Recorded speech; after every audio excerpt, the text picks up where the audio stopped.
हे वास्तू उपाय तुम्ही कधीही ऐकले नसेल. लक्ष्मी साधना.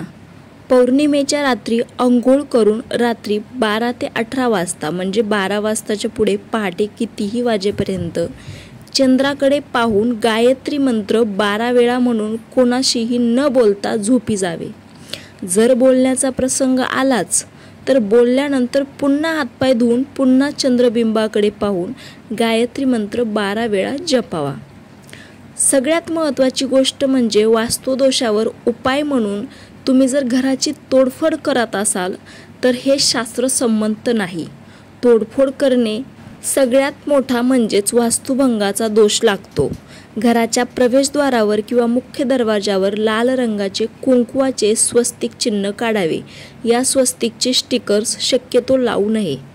आपल्या घराच्या उंबरठ्यावर दर पौर्णिमेला तसेच अमावास्येला 5 कापराच्या वड्या जाळाव्यात. म्हणजेच पंचमहाभूतांचा जो दोष असेल तो कमी होतो. कान तुटलेले अथवा भेगा गेलेले कप, स्टीलचे, काचेची अथवा प्लॅस्टिकची भेगा गेलेली भांडी, बंद पडलेली घड्याळ किंवा भंगार वजा सामान घरात अजिबात ठेवू नये. अशा वस्तू ताबडतोब घराबाहेर काढाव्यात, कारण ह्या वस्तूंमध्ये कलीचा वास असतो. एकाक्ष नारळाला विशेष महत्त्व का असते? बहुतेक सर्व नारळाला 3 डोळे असतात. क्वचितच 1 डोळा असलेला नारळ असू शकतो. एकाक्ष नारळ लक्ष्मीदायक असल्याने सांपत्तिक लाभ होतो. म्हणून अशा एकाक्ष नारळाला चिंतामणी नारळ म्हणतात. असा नारळ फोडत नाहीत, त्यास देवघरात व्यवस्थित ठेवून देतात. विष्णू, सूर्य आणि शिव यांच्या मंदिरासमोर कधीही घर बांधू नये. मंगळवार व रविवार हे 2 वार घर बांधण्याचा प्रारंभ करण्याच्या दृष्टिकोनातून पूर्णतः वर्ज्य करावेत. घराच्या मुख्य दरवाजापेक्षा घराचे आतील दरवाजे कधीही उंच अथवा मोठे असू नयेत. आपण नवीन आणि जुने लाकडे एकत्र करून दरवाजा बनविला असेल तर ते घरासाठी चांगले नसते. त्यामध्ये कायम कलह होत असतो. कोणत्याही आजारी माणसाने अथवा आजारी माणसास उत्तरेस तोंड करून बसवून औषध दिल्यास त्याचा आजार कमी होतो. सार्थचरक संहितेमध्ये या संबंधाचा स्पष्ट उल्लेख आहे. चुकून सुद्धा कोणत्याही प्रकारचे कॅक्टस किंवा काटेरी रोपटे फ्लॅटमध्ये लावू नये. परंतु एखाद्या इसमास अशा प्रकारच्या रोपट्यांची हौस असल्यास अशा व्यक्तीने त्याच्या शेजारी तुळशीचे झाड अवश्य लावावे. म्हणजे काटेरी रोपट्यामुळे होणारे वाईट परिणाम तुळशीच्या झाडामुळे कमी होतील. ज्याला संतती होत नाही अशा व्यक्तीला अश्वत्थाला म्हणजेच पिंपळाच्या झाडाला प्रदक्षिणा घालण्यास सांगितल्याचा उल्लेख आहे. थोडक्यात कोणतीही शक्ती प्राप्त करून घ्यावयाची असेल तर अधिक शक्तिमान अशा अश्वत्थाचे पूजन केल्याने व त्याला प्रदक्षिणा घातल्याने त्याला यथोचित लाभ प्राप्त होतो. घड्याळ कोणत्या भिंतीवर लावणे योग्य? घड्याळ ही एक जिवंतपणा दाखविणारी म्हणजेच लिव्हिंग एंटाइटी वस्तू असल्याने पूर्व किंवा उत्तर भिंतीवर ते लावावे. बंद घड्याळे त्वरित दुरुस्त करावीत किंवा बदलावीत. बाधित वास्तूंसाठी काय उपाय करता येतात? यामध्ये काही तांत्रिक उपाय करून अशी बाधा दूर करता येते. मात्र त्यापेक्षा श्री सप्तशतीच्या आवश्यकतेनुसार हवनात्मक नवचंडी किंवा सतचंडी करावी. खूप जास्त जर तुम्हाला बाधित वास्तू वाटत असेल तरच हे उपाय करता येतात, ते पण ज्योतिषीय सल्ल्यानुसार. जोम उत्साहाचे प्रतीक म्हणून सरळ उंच वाढणारा हिरवागार बांबू पूर्व दिशेस लावावा. दीर्घायू व स्वास्थ्याची ती पावतीच आहे. एका मोठ्या संगमरवरी कुंडात उत्तरेस कमळाचे रोप लावावे. त्यामुळे व्यावसायिक ध्येयाप्रत तुमची त्या कमलासमान फुलून वाटचाल होईल. ज्या व्यक्तींच्या घरात बेलाचा वेल असतो त्या घरात लक्ष्मीचा वास असतो. यशस्वी होण्यासाठी कर्तृत्वाला आणखी एका गोष्टीची जोड द्यावी, बायकोच्या व्यवहार चातुर्याची. म्हणून मित्रांनो, आपल्या बायकोच्या भावभावनांचा थोडा विचार करा. आपल्या संसारात सुखी राहा. स्वयंपाकघर पूर्वेस, त्यातही शक्यतो म्हणजे आग्नेयस असावे. सर्वसाधारण स्वयंपाकाची वेळ व सूर्योदयाची वेळ एकच असते. तेव्हा उजेड व निरोगी सूर्यप्रकाशात काम करण्याचे फायदे व्हावेत हाच संकेत असावा. आपल्या घरच्या प्रवेशद्वारासमोर कोणतेही झाड असू नये हे शतशः खरे आहे. त्यामुळे द्वारवैद्य हा दोष निर्माण होतो. तसेच प्रवेशद्वारावर कोणत्याही झाडाची सावली पडू नये हेही निक्षून सांगितले आहे. सोनं देणारं झाड असलं तरीही त्याची सावली प्रवेशद्वारावर असू नये अशा शब्दात वृक्षायुर्वेदाकार याबाबत आग्रहीपणे सांगतात.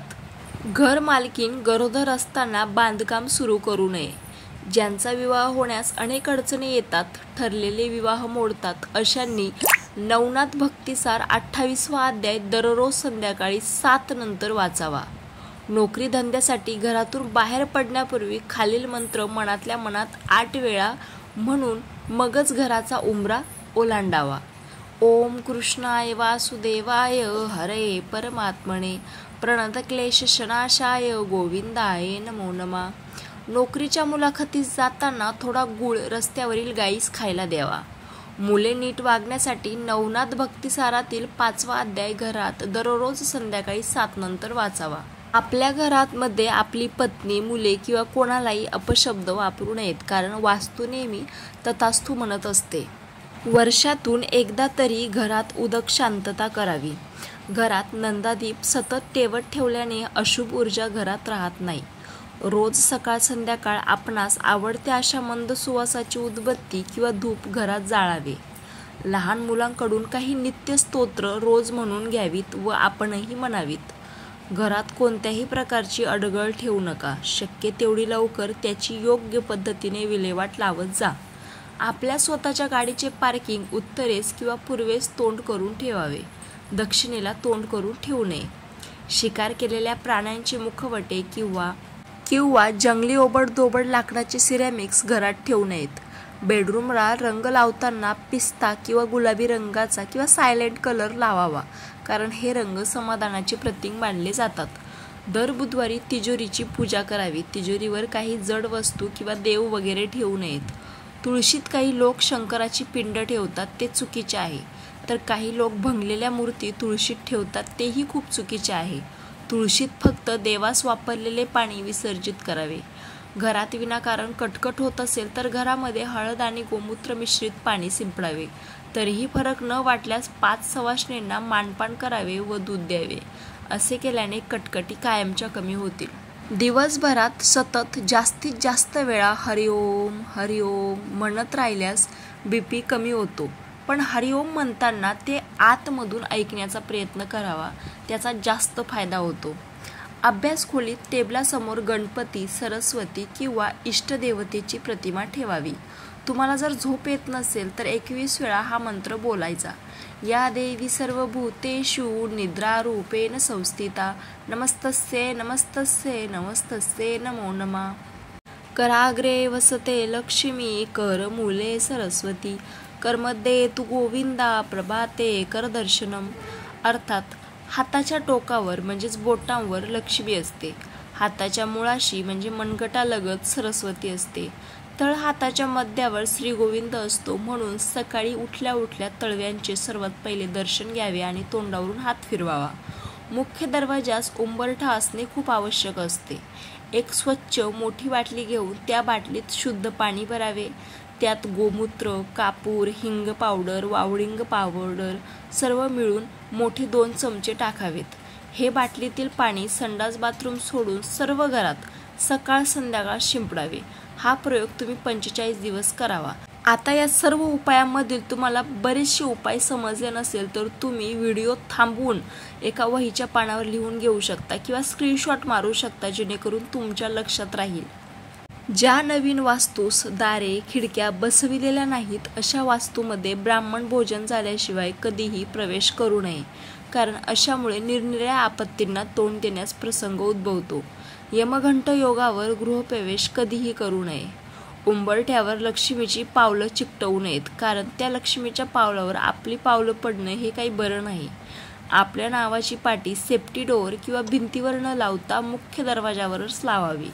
आपल्या नवीन घराला जुना दरवाजा कधीच बसवू नये, म्हणजे सेकंड हँड असा दरवाजा आपण बसविला तर तो जुन्या स्वामींची इच्छा करतो आणि सर्वच वास्तुरचनाकारांनी अशा दरवाजाबद्दल जोरदार विरोध केलेला आहे.